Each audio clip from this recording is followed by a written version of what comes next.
Lovely, lovely individual who I've worked for years on the Jewish Committee on Scouting. Okay, very nice. So it was really nice. I sent her a picture of it, and she was blown away. She didn't know it was there. Look at that. Very I nice. also got to wish her a happy birthday. Beautiful, beautiful.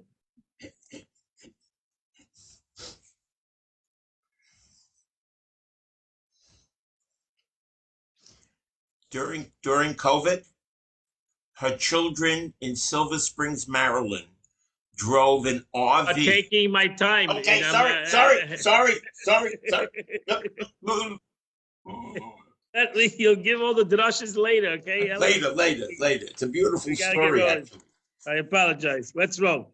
Parshas Emer, and this is a beautiful sikha that Rebbe speaks today about the Parsha, more about the concept of the Avodah in the Torah. We all know that the Parsha talks about the Kehanim, which did the service in the temple, which today we do it in our davening. That's what we daven every day. We are Kehanim. We say it in our davening. We are the Kehanim. We're the Leviim.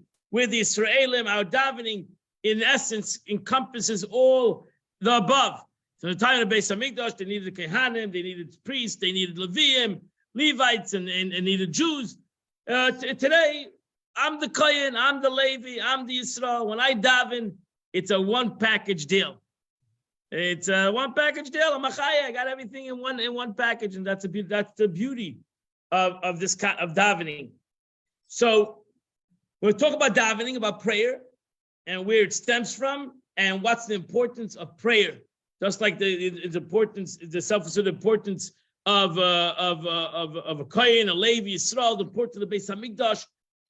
The importance of the Beis Hamikdash, the Rambam writes, is the importance of the Beis Hamikdash. The most important thing was karbanos, was the sacrificial offerings that were brought in the Beis Hamikdash, the avodah of the Kohen, and the avodah of the Levi, and the avodah of the Jew. That's with avodah. In the Beis Hamikdash itself, not many people went into the Beit Hamikdash.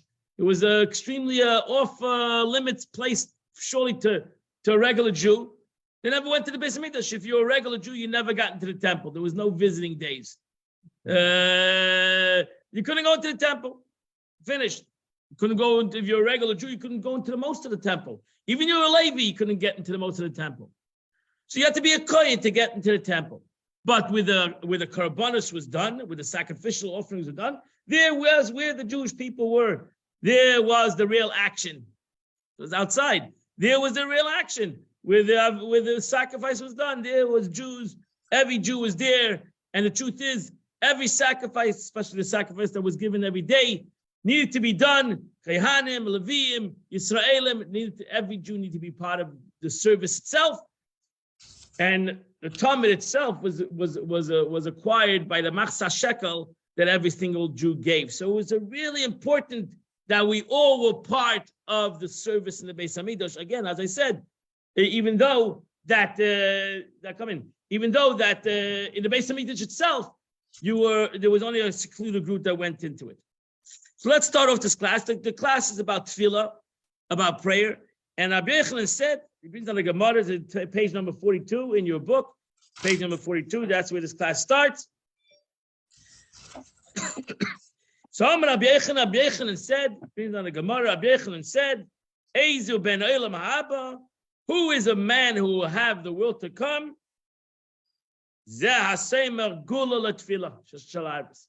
a person who makes sure to connect the blessing of redemption that we say after Shema, Goyal Yisrael, the blessing of redemption, to the evening prayers. It's important to the concept of that a Jew believes that through his prayers he will be redeemed, and the concept of prayer. Prayer, now in halacha, you should know prayer is really Shemona Esrei. That's the prayer. That's called prayer. Shemona Esrei, the 18 blessings that we say 3 times a day. So really, the like today, if you daven, the beginning of prayer, the after prayer. So you have that's why it's the beginning of prayer. That's the lead up to Shemona Esrei, and then the step down from Shemona Esrei. But the Shemona Esrei is a center of prayer, and it's the most important part. And that's really what prayer constitute. That's what we stand before God, and we understand the meaning of the aspect of our prayer. About redemption is going to be explained because I don't remember mentioning redemption at this. Yeah, you sure? It's not going to be explained. That's not the class about the redemption.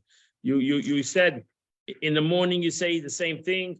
In the morning when you before you said the Shemona Esrei, you ended off the pasuk. You ended off with a blessing. Baruch atah Hashem Goal Yisrael. Blessed are you, God, who redeems the Jewish nation. That was a blessing you said before Shemona Esrei. And at night, tonight in Midshem, you daven Ma'ariv, whether in synagogue or not, you're going to say Shemer es Am Yisrael. Over there, actually, you say two blessings. You say Goal Yisrael, Micha Meicha. There's two blessings. One blessing you say Goal Yisrael. The next blessing you say Shemer es Am Yisrael. So you need to make sure that you don't have any breaks. That's the Allah says you don't have any breaks in between the blessing and the Shemona Esrei. So in the morning you openly say Goal Yisrael, the Redeemer of the Jewish people, and it's a bracha of redemption. Hashem tzavos Shemay Kadosh Yisrael, the Lord of the hosts, the Redeemer of the Jewish nation. Baruch atah Hashem Goal Yisrael. So yeah. Now Geula L'Tefillah. This is a whole different subject. Geula L'Tefillah, and it's not about this class. There's a whole concept in the aspect of Geula and Tefillah. What is the meaning of that the redemption and Tefillah and prayer? What is the connection between those two aspects? And really, in Chassidut, they're symbolic to Joseph and Yehuda, but that's a whole different subject. Okay, I don't want to mix two different subjects. The simple connection is you have in text number 1b. God redeemed us from Egypt to be his servants. That's the concept. That's the simple concept. So the reason of redemption is that we should serve the Eibishter, we should serve God. Right? Well, they are my servants who I brought out of the land of Egypt. In the blessing of redemption, we mention God's kindness to us. And the prayer is also service, as the Talmud states, to love God, to serve him with all your heart. This refers to prayer. So prayer is the concept of service. Eibishter took us out of Mitzrayim. Every day, we learned today in Tanya, every day a person has to feel like he's going out of Mitzrayim. And why are you going out of Egypt? To serve HaKadosh Baruch Hu. Actually, that's the way we go out of Egypt, is we serve HaKadosh Baruch Hu. That's our redemption. Yeah, Egypt, whatever Egypt means now. When we mention Exodus and immediately pray, we demonstrate that just as a servant who is obligated to follow his master's command, so we do recognize that the kindness that God did to us and that we are indentured to his service. Recognize that we are God's servants because he redeemed us, motivates us to fulfill his mitzvahs, and in turn we merit a portion of the world to come. And that's the connection between all these concepts, between redemption, ultimately the world to come, the concept of today. That we have to realize that today is the same thing. The Eibishter redeems us, gives us the capable of freedom so that we should serve him and make a connection with him and make to serve HaKadosh Baruch Hu, the concept of tefillah. So what's the concept of tefillah? Service. It's called in Hebrew, avodah. Torah, avodah, the three pillars the world stands on, ala Torah, and the learning of Torah, ala avodah, and the concept of service, and the concept of kindness. So avodah, usually, there's many interpretations of avodah, but the simple interpretation of avodah is tefillah, is the act of the prayer. So where does prayer come from? Is there a mitzvah? Is there a pasuk in the Torah that says you shall pray? No, there's no pasuk in the Torah you shall pray. Right? There's no pasuk in the Torah, and therefore there's truly an argument in this concept: is prayer a mitzvah? Is it part of the 613 commandments that you shall pray? The Rambam, Maimonides, in text number 2a, he says that it is a mitzvah. It's a positive Torah commandment to pray. The Rambam says is a mitzvah. It's a positive commandment. Shenamar, va'avadtem Hashem alekecha. There's a pasuk says, you shall serve God. What does that mean? That's prayer. So the Rambam writes, there is a mitzvah. Even though it doesn't say, you shall pray, but vavadatem, when the Torah says you shall serve God, that is prayer. What else are you going to interpret the word avadatem? There's no other way to interpret the word avadatem but prayer. What? To follow the mitzvahs. It's not a pasuk. Do you think there's no psukim that say you should follow the mitzvahs? You have in this week's Partsha. No. You have to work to do a mitzvah. Then when you say vavadatem, let's say I don't work. I don't want to do the mitzvah. Let's say I don't work. It's easy for me to do a mitzvah. That's a separate mitzvah. Putting on tefillin is a separate mitzvah. Yeah, If I don't put on tefillin, I still have to pray. So again, okay.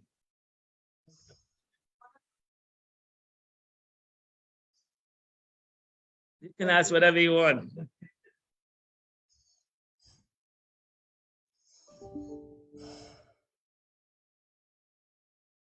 The Rambam does say what the Rambam says. The Rambam says, it's based on the Gemara.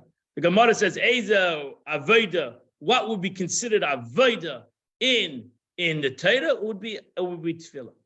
And that's why the Alter Rebbe also writes that the hardest thing for us to do is to pray. But other mitzvahs I'm willing to do. But davening seemingly is an avoda.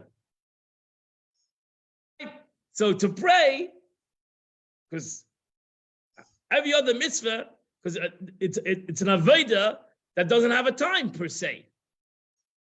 I mean, even though we make times to pray, it says that the Mishnah says don't make your prayer a set time. So, of course, it's an avoda, because to pray, you can't just I can put on tefillin. But if I really want to daven, I can't just do it, putting on tefillin. Or like I keep kosher, or like I eating matzah. I don't have to have too much kavanah. Eat the matzah. Put on the tefillin, light the candle. It's an emotional event. It's not just doing something. You're saying words. You're doing a mitzvah. Vavadatem, it's a concept of a service. It's harder to do.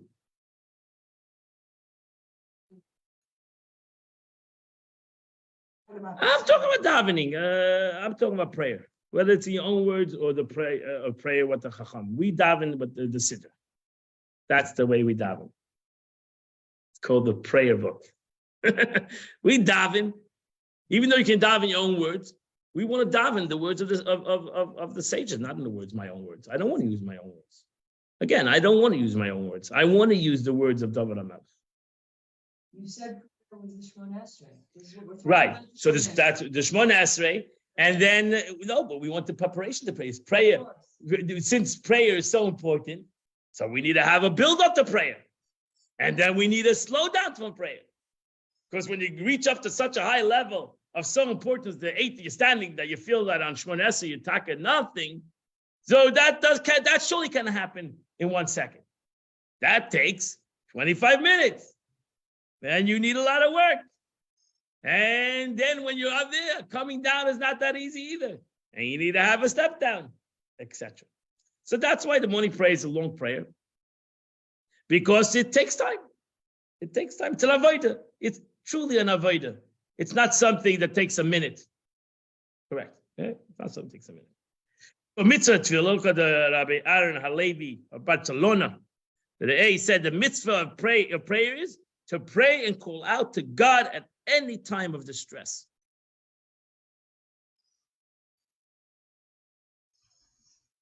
So here he says prayer is a concept of when you need something. The Torah says when you call out to me, I will listen to you.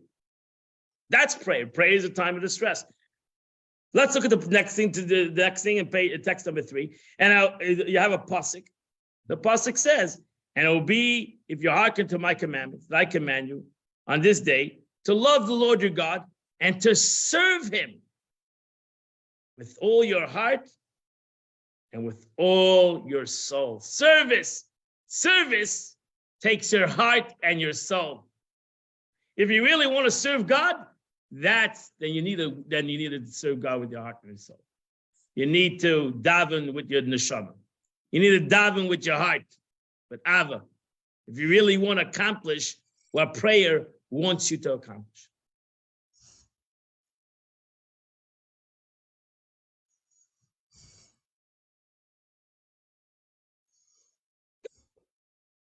So if we picture prayer, that's what the prayer, like the Rambam says, that it is a mitzvah, a same and it's a positive commandment.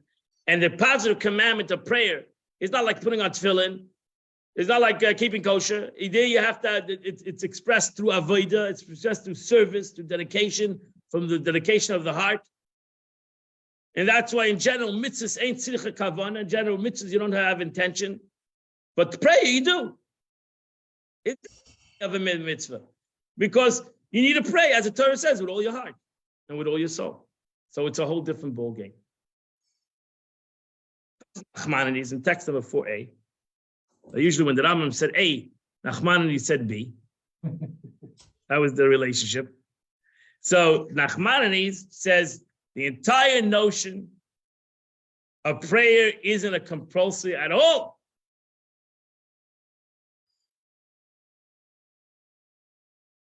A great kindness that God has afforded us, that he listens and responds anytime we call out to him. He gave a gift, says, you want to talk to me, I'll listen. You don't want to talk to me, don't talk to me, fine. Survive. Nachmanides, and he changes the whole thing. Just says it's not compulsory. Don't daven. Nobody's forced you to daven. Don't pray. It's amazing, truly amazing, a concept of Nachmanides. That he should say such a thing. But the Nachmanides continues in text number 4b. Nachmanides said the primary message of the verse, serve God with all your heart, is to hand down a positive commandment that all our godly service should be with a full heart. With proper intention for his name and without any negative thoughts. We should never do anything of the mitzvah without intention or doubting whether or not they have a purpose. This is the spirit of the verse, and you shall love your God with all your heart and with all your might. So he learns the pasuk differently. He says the pasuk goes on every mitzvah. We should serve God in every mitzvah. We should do it with the goodness of our heart, not because we're forced to do it, but because we want to do it. Namely, there's a mitzvah to love God with their full heart, so much so that they're willing to risk your property and your lives for this love.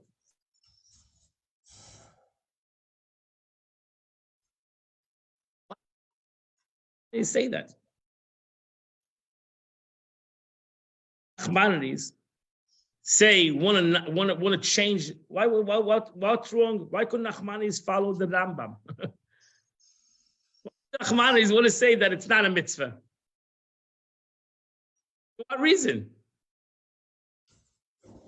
There'd be a reason why Nachmanides wants to say no. Wants to make the davening prayer a mitzvah.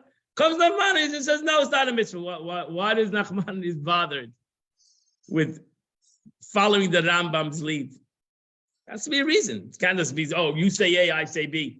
Like I said in the beginning, it's not the truth. So self-understood. Nachmanides, in essence, wants to add something to the Rambam. He wants to add to the Rambam. He says the Rambam says it's a mitzvah. I'm telling you it's something else. I'm not telling you that it's less than a mitzvah. I'm telling you something else. I don't want to diminish the Rambam's view that you shouldn't think that there's a concept of prayer. Nachmanides do that.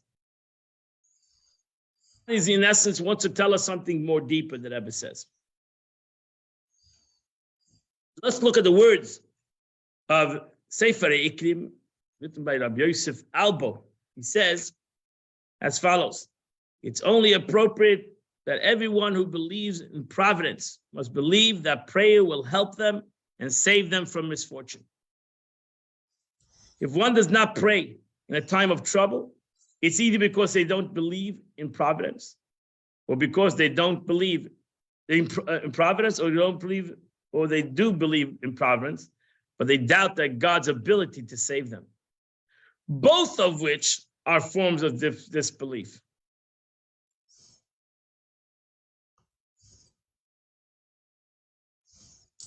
You got that?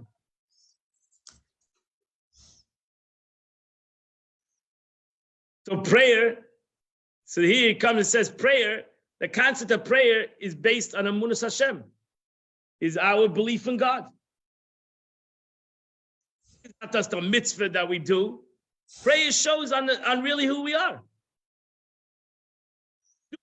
That God is listening.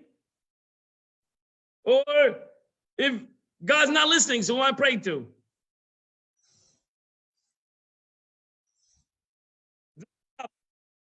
And if I don't think that God's listening to my prayer, so what are you doing every other mitzvah?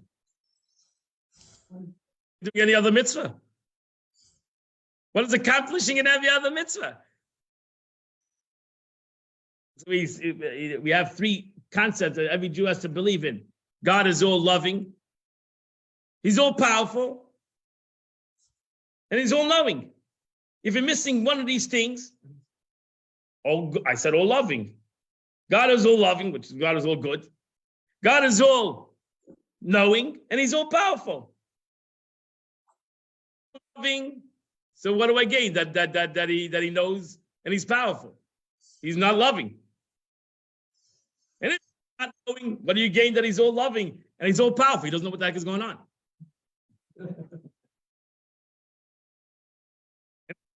Loving and all knowing, but he's not all powerful. So what do we gain out of his loving and knowing either? The Eibishter is all loving, he's all knowing, he's all powerful, and therefore I pray to him.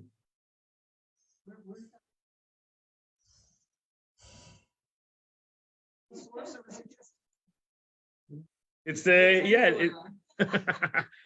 good question. I'll come back to you on that one. It's brought down. I think the Rambam, exactly the wording, I'm not 100% sure. So that's the aspect of prayer. Prayer means that the Eibishter has the power to do it. Right? I'm in Sodus. I have a situation. Do I trust God? I'm going to pray to God or not. Whatever you want.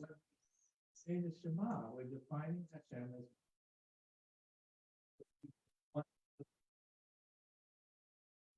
all knowing, all doing, and all capable, and all. Okay, but it says it's written someplace these three things. I didn't come up with it. Trust me. But I just It didn't come out of my small head. Okay.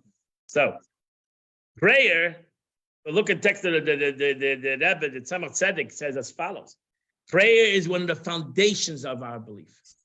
Prayer, the Ramban in essence is saying, not that Ramban saying that, but Ramban saying it's not a mitzvah because it's everything. Not like another mitzvah that you do. It's the foundation of every mitzvah. Every mitzvah you do because you want a relationship with God. If you don't believe that you can begin with a relationship with God, that you can talk to God and God will respond. So what's the whole thing? And we're missing the whole concept. So that's what the Ramban in essence wants to say. The Ramban wants to go a step further.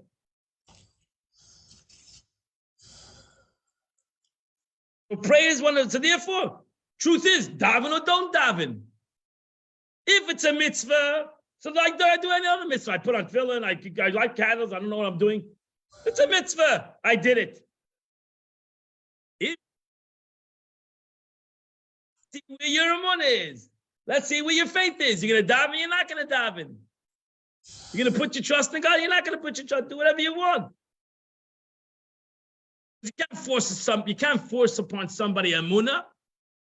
You can force them to put on tefillin. You can't force them to believe in something.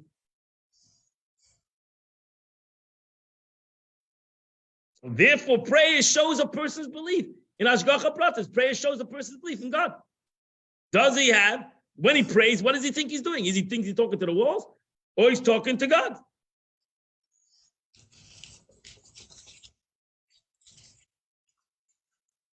So that's why the Tzemach said, the third Lubavitch said, prayer is one of the foundations of our belief, because through prayer, a person comes to know and understand that God alone runs the world. I first turn to God, I need help. He's the only one really who can help me. I run to the doctor or the lawyer or the accountant or whatever, and supervise every detail of his creature, and that he alone has the capability to deliver us from to deliver our salvation. And that's that is really the concept of prayer. Here, look at the Rebbe's words in text number 8.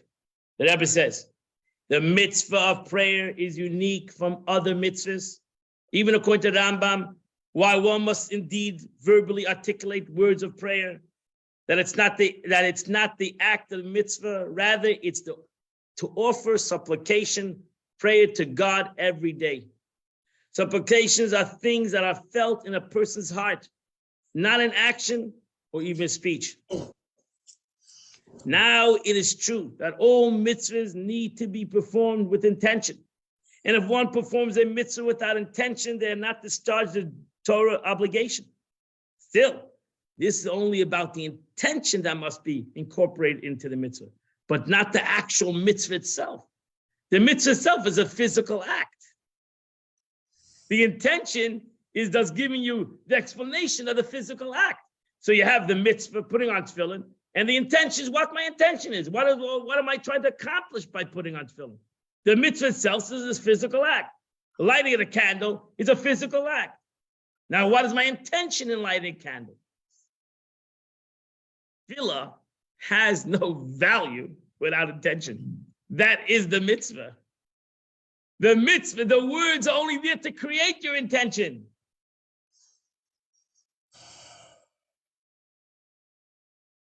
That's why I said before, you said daven anyone. I want to create a specific kind of intention. And that's why the best way is to daven what the chacham, because that is creating the right intention. What should be my right intention? I'm not challenging you, darling.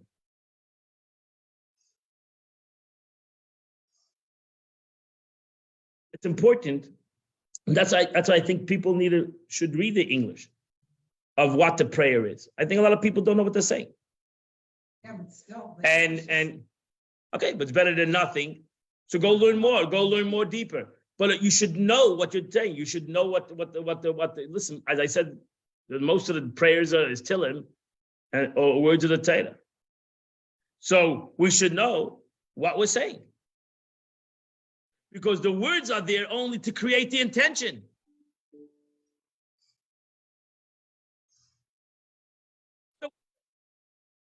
The mitzvah is the intention.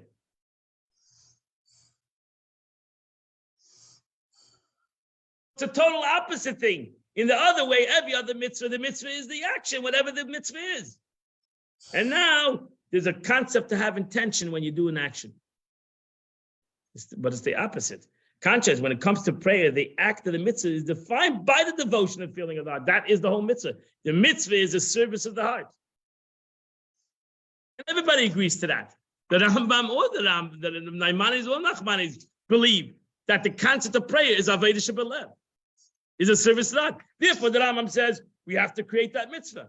The Nachmanis says, how can you? That's up to you. Create your heart. How do you demand a person to have a feeling? If he doesn't have a feeling, why is he davening?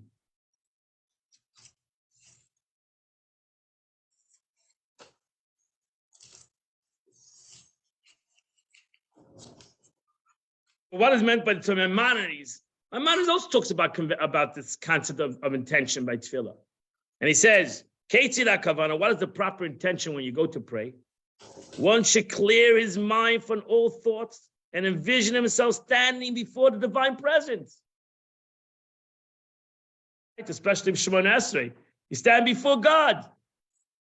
Therefore, one must be one who sit a short while before praying, in order to focus his attention, and then pray in a pleasant and supplicated fashion.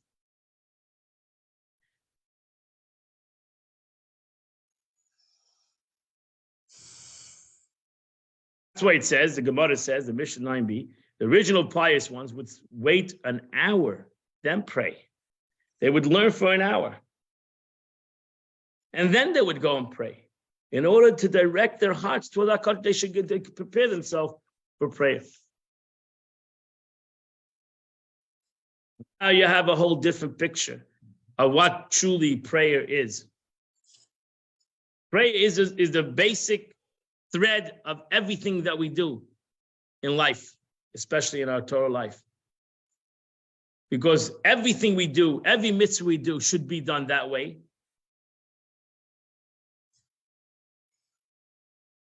But it's really the focus of prayer that accomplishes this concept. That's why we say you connect Geula to Tefillah. Every mitzvah is a concept of Geula, of redemption. Every mitzvah we do is a concept of connection of our godly soul to God. And that's the really prayer. That's really the whole concept of prayer. We need to reveal God. Or connection. Alter Rebbe today in Tanya is the concept of connection. So even though I don't see it in my body, when I do a mitzvah, I have Yitzias Mitzrayim. I had Geula. I have redemption. So the Eibishter gave us the capability of Geula every day. I have to remember going out of Egypt every single day. Every single day when I do a mitzvah, I do a good deed, I connect to God. My soul connects to God. And that's really the concept of tefillah. That is really the concept of tefillah. Tefillah is that I put my trust in HaKadosh Baruch Hu. I put my trust in God. And they're the same concept. And therefore, you're not allowed to make a separation between Geula and tefillah. They need to go together. They need to be as one. I always had a problem. Redemption. Redeem. In English. If it's change, what exactly is redeem? You learned today in Tanya, redeem means in the aspect of my soul is stuck in my body, which is a physical reality. Came down, the Eibush is sending down my soul to my body. My soul cares about corporality, cares about physicality. My neshama wants to connect to spirituality. So while he's sitting in my body, he has a great desire to connect to God, and he's waiting for me. As Alter Rebbe said today, he's waiting for me to have a will, to do God's will. He's waiting for me to do the mitzvah. And I get to do the mitzvah or not. And when I do the mitzvah, my soul is redeemed. Meaning, what's Redemption. Do the mitzvah. It's anything. When I do the mitzvah, my soul goes out of Egypt.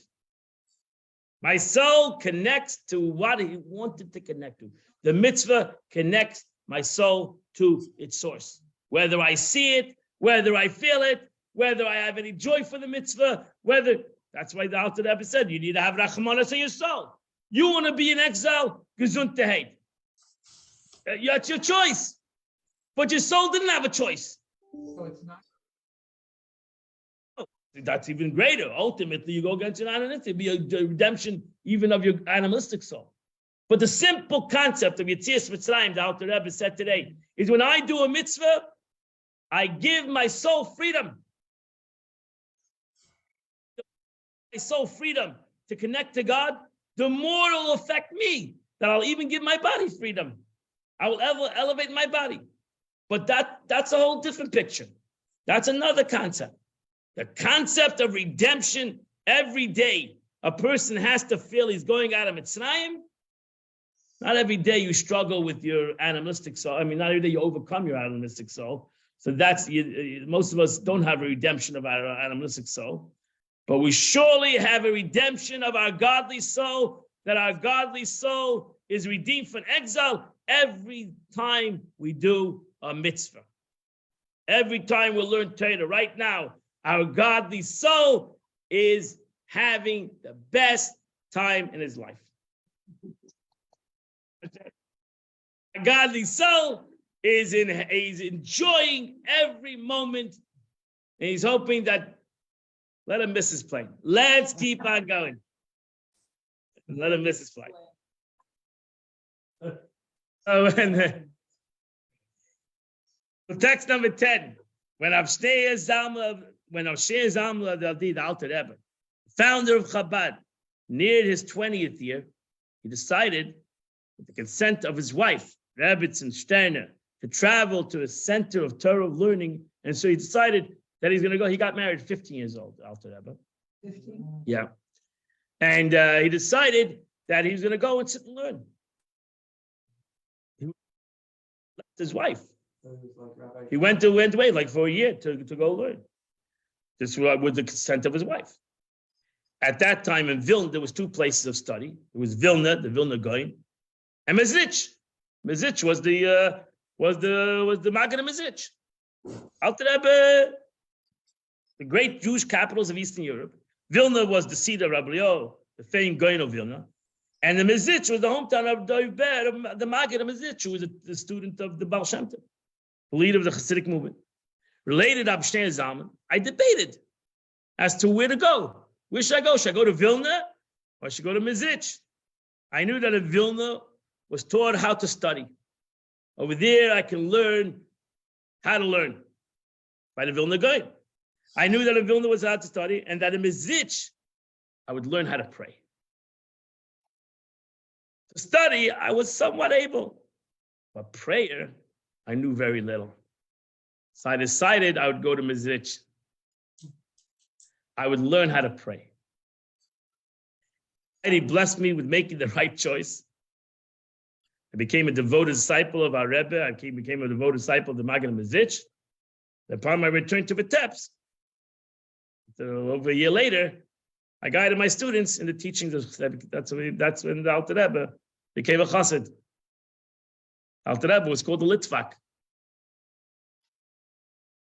So Alter Rebbe wrote Shulchan Aruch. He was a guy, he was a genius in Nigla, and he was a genius in Chassidus. The Alter Rebbe said, why did I go to Mezrich? Not to learn Chassidus. I went to Mezrich to learn to daven. I went to learn really how to daven. How does one do his service in davening? I know one does do the service in learning. I know the struggles and the accomplishment of learning, but what is the accomplishment of the heart? What is the service of the heart? And that's what I went to this.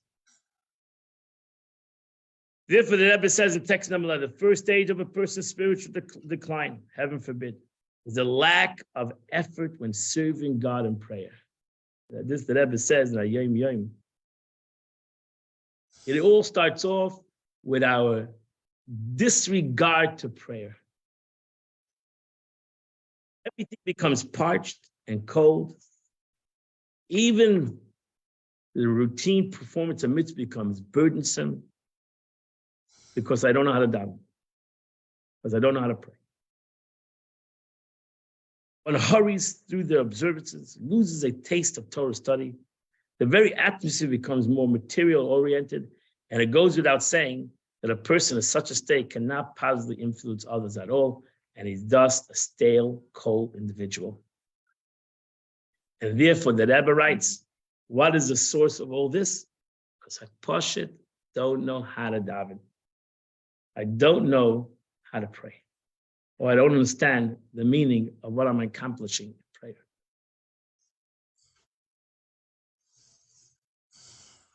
With me, everybody? Okay. So Shabbat should be praying very, very, very slowly. Has nothing to do with how long or how you think. I understand. I know where you're getting to. How it describes how the original pious ones used to wait 1 hour for each one of the 3 prayers of the day. Feels a little bit like a guy. Yeah, everybody. We all need to pray. The mitzvah prayer is not on the minimum. Pray. We're doing prayer. Everybody has to pray. Be more spiritual. You still have to pray. No, you have to. So what should I tell you? You have to pray. No, because by us it takes longer. A woman should be able to have a shorter. It takes a much shorter. And then would wait another hour thereafter. it turns out that they spent 9 hours engaged in prayer every day. He said, we'll go slow. Now suddenly, Speed it up a little. yeah, speed it up a little. You're right. Because they learned a couple hours before. Then they prayed for a couple hours. Then they went to learn after their prayer. This was an avodah. It's brought down. It was a chassid who would pray before, learn a couple hours before Shachas, and daven a couple hours Shachas. By the time he finished learning after Shachas, it was mincha time already. He would daven, prepare himself for mincha. Then he would learn after mincha, and that took a couple hours. By the time he was finished, it was ma'ariv already. By the time he finished the ma'ariv, it was already past midnight. It's already he has to get ready for Shachas in a couple hours. That's what people were totally understood the concept of what they were trying to accomplish. They understood that they were focused in their aspect of service of God, in the concept of prayer. Alavai, we had that kind of capability, but doesn't take away what prayer is for. Whether you have the capability of giving up a whole day for prayer or not, you need to know what prayer is about.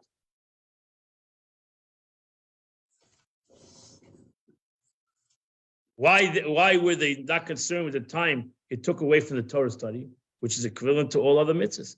Because when they prayed, they would connect with God with such a strong and authentic sense of love and fear, they would be stripped of all materialism.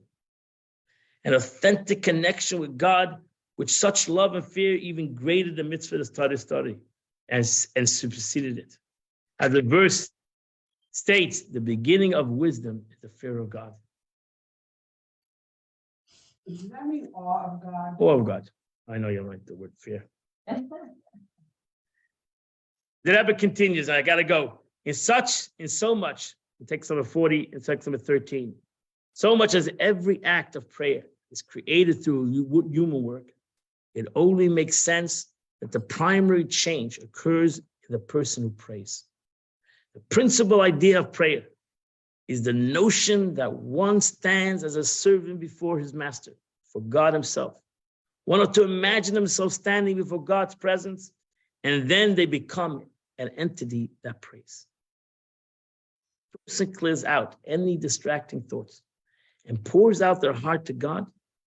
That alone changes them from the previous standing. They are now in a higher space. It changes them.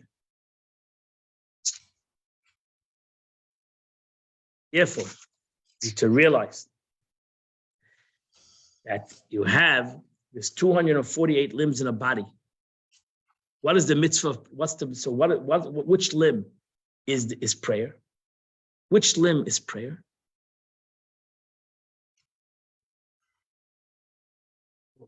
And that's why connected to 18. Of course, there's 18 vertebrae of the Shedra. The Shedra has 18 vertebrae of the spine. And that's the 18 blessings in the prayer. That's the concept of prayer. Your spine. Spine is not one of the 248 limbs. It's the one that keeps everything together. Prayer is what keeps everything together. If you understand this concept, then it's not a 240, it's not part of 248 limbs of the body that has a mitzvah on its own. It's the whole concept. If you're missing your shedra, you can have all your 248 limbs, but you're not going to have a body.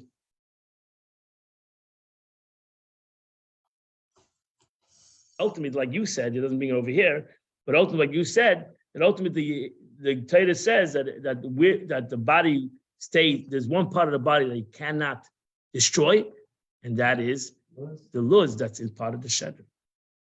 Part of the, you just said that the luz. You just mentioned the luz. I didn't hear it. Oh, what'd you say? Oh, you didn't. Okay. So the Rebbe writes, text on the Alter Rebbe says, the spinal cord that runs through the vertebrae is not a list of the limbs, and yet it's what sustains and bridges all the limbs from the head all the way down to its hips. It is what delivers life-giving energies from the brain to the rest of the body by the way of the hips and the hard thighs, all the way to the feet. Heaven protect us from the consequences of a spinal cord being severed. And so is the analogy of mitzvahs, which are 240 lists of the kingdom of God. Sages declared that all mitzvahs need kavanah. And the kavanah, and that kavanah is prayer. Prayer is the inner kavanah of every other mitzvah. And it's the mainstay that supports and animates all active mitzvahs. It's precisely like the spinal cord that sustains all limbs while not being counted as the 248 limbs of the body itself. And that's the beauty and the essence of prayer.